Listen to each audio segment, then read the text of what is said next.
36 da série História do Processo Judicial. O tema de hoje é 12 instrumentos. Narração de José Tessainer e Sofia Salerno Pérez. Iniciamos este episódio com um texto de Adelto Gonçalves. Nos séculos XVIII e XIX, reis, rainhas, nobres e muitos daqueles revolucionários que mais tarde viraram pais da pátria eram quase todos desdentados. Neste aspecto, não eram diferentes da rude gente da plebe. Se não os vemos assim nas pinturas que procuraram imortalizá-los e hoje estão expostas em palácios e museus, é porque os artistas sempre se preocuparam em retratá-los de boca fechada. Se sorrisse, veríamos falhas enormes, e talvez não os levássemos muito a sério.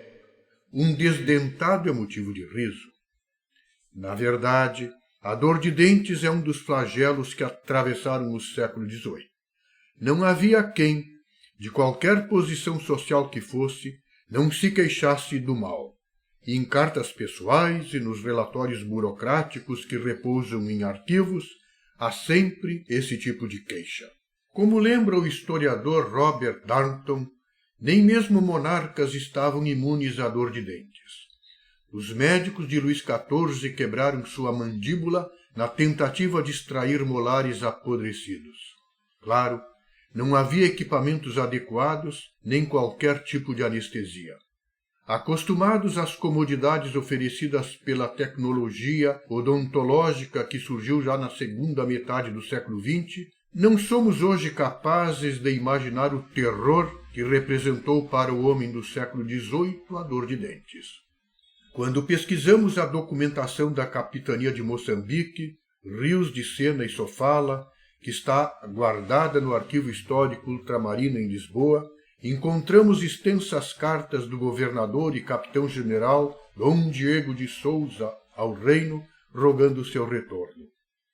Pouco mais de um ano depois de instalado no Palácio de São Paulo, na ilha de Moçambique, capital das possessões portuguesas na contracosta africana até 1897, Dom Diogo, àquela altura ao redor dos 29 anos de idade, já implorava a rainha a sua volta a Lisboa, embora por lei não pudesse fazê-lo sem uma ausência de 5 anos.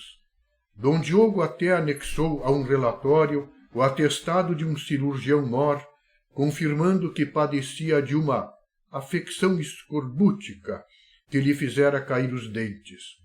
Reclamava que tinha as gengivas inchadas e a sangrar constantemente, o que lhe teria degenerado uma lassidão, debilidade nos joelhos, o corpo com escamas, sintomas de afecção leprosa, como se pode ler no documento.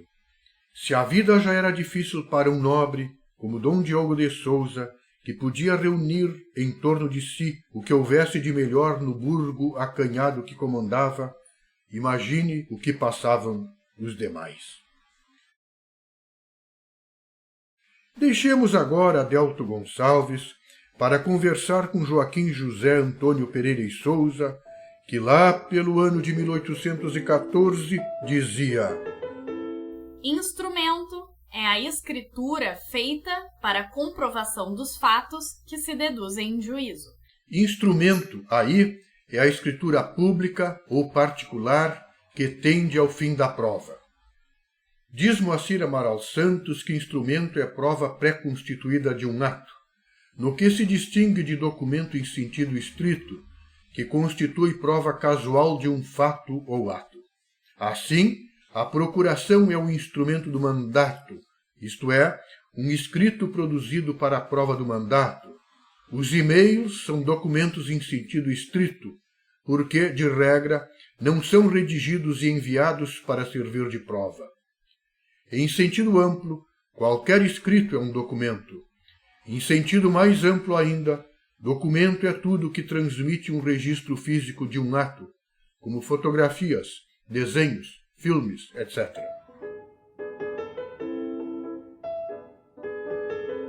Divide-se o instrumento, em razão de sua causa eficiente, em público e particular, e, em razão da sua forma, em original e traslado. Diz-se instrumento público o que é munido com autoridade pública e feito por oficiais para isso designados, como os tabeliães. É preciso, porém, que o ato seja lavrado no território para o qual o oficial foi designado, pois, fora daí, ele atua não como oficial público, mas como simples particular. Instrumento particular é o que não tem fé pública. Moacir Amaral Santos define o instrumento público como o ato feito com as formalidades requeridas por um tabelião ou oficial público autorizado no lugar em que o ato é lavrado, com o fim de atribuir-lhe fé pública. Traslado é a cópia fiel de nota lançada no livro de notas de oficial público. São requisitos do instrumento público. 1. Que ele seja feito por oficial público. 2. Que o mesmo oficial seja rogado para fazer o instrumento. 3. Que o faça no território para que foi criado. 4. Que se faça de coisas perante ele praticadas. 5. Que seja extraído do protocolo ou livro de notas. 6. Que intervenham nele as solenidades legais. Eram oficiais públicos para esse efeito o tabelião e o escrivão. Por necessitar ser rogado, não podia o oficial lavrar instrumento público de seus próprios contratos. Contavam-se entre as solenidades legais a indicação do lugar, dia e ano em que praticado o ato, a assinatura das partes, admitindo-se, porém, assinatura a rogo e 2 testemunhas. Não vale como instrumento público o lavrado por oficial fora de seu território ou por oficial que haja sido suspenso de suas funções. Pertencem à classe dos instrumentos públicos. 1. Os atos judiciais. 2. As certidões dos escrivães tiradas dos autos. 3. As escrituras extraídas da nota do tabelião. 4. Os livros das alfândegas e outras estações fiscais. 5. Os instrumentos guardados no arquivo público. 6. Os livros eclesiásticos a respeito dos batismos, casamentos e óbitos. Os instrumentos públicos podem ser classificados em administrativos e judiciais.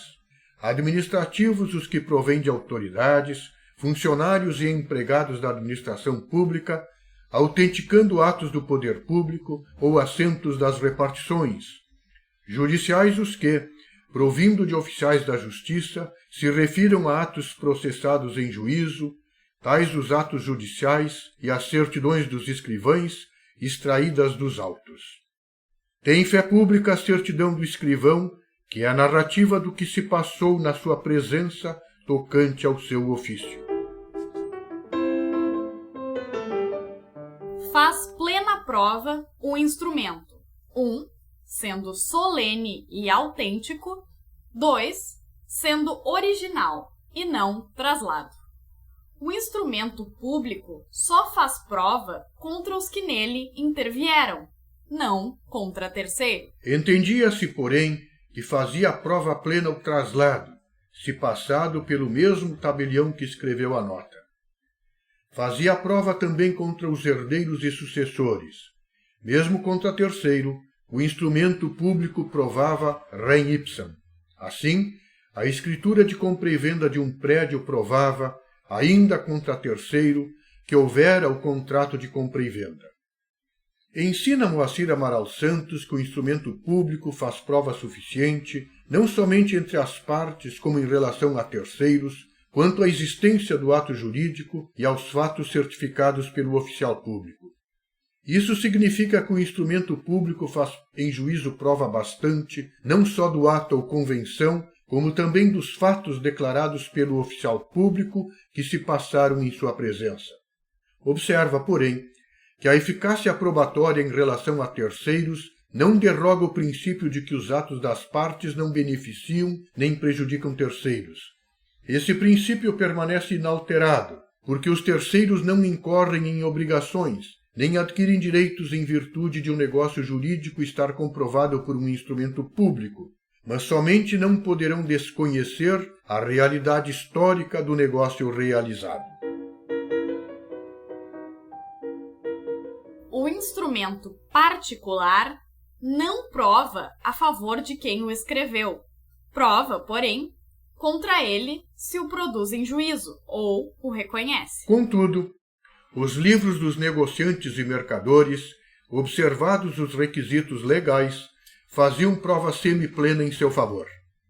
A comparação de letras era admitida, mas era semiplena a prova assim produzida, dada a arte que alguns têm de imitar a letra dos outros.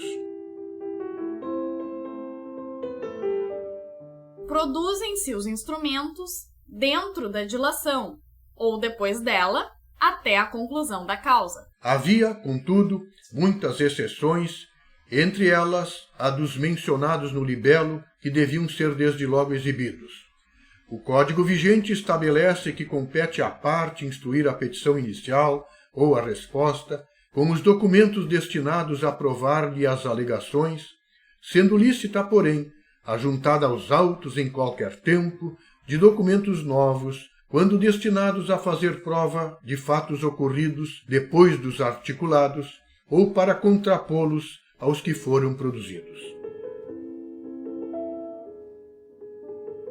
Deve produzir-se a escritura pública para a prova de todos os contratos cujo objeto exceder o valor de 60.000 réus nos bens imóveis e de 4.000 réis nos bens de raiz. Diziam as ordenações, e em tais casos, em que, segundo disposição desta lei, se requer escritura pública, não será recebida a prova de testemunhas, e se forem recebidas testemunhas, tal prova será nenhuma e de nenhum efeito, ainda que a parte não se oponha.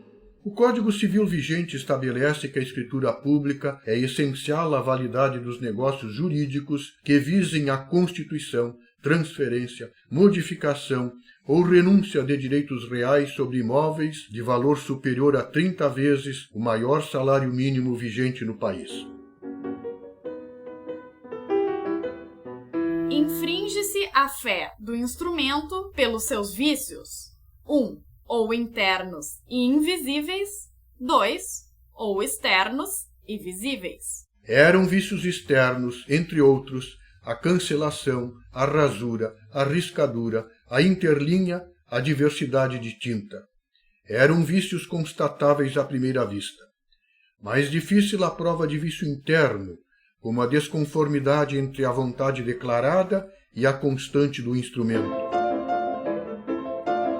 Reforma-se o instrumento perdido se de outro modo se puder provar o contrato ou ato que ele continha. Diziam as ordenações, e se acontecer que a nota seja perdida, e quiser o autor provar por testemunhas como o instrumento foi notado, e a dita nota e instrumento perdidos, será recebido e ouvido com a parte a que pertencer. E provando-o por homens discretos e entendidos, que declaradamente digam o teor do instrumento, e como foi notado e perdido, tal prova faça fé, assim como se o dito instrumento fosse oferecido. Pois é, enquanto isso, em 1814, Joseph von Fraunhofer construía um espectroscópio aperfeiçoado e estudava sistematicamente as linhas escuras no espectro solar. Utilizando um feixe de luz solar, descobriu as primeiras 547 linhas do espectro do Sol, conhecidas como raias de Fraunhofer ou de absorção.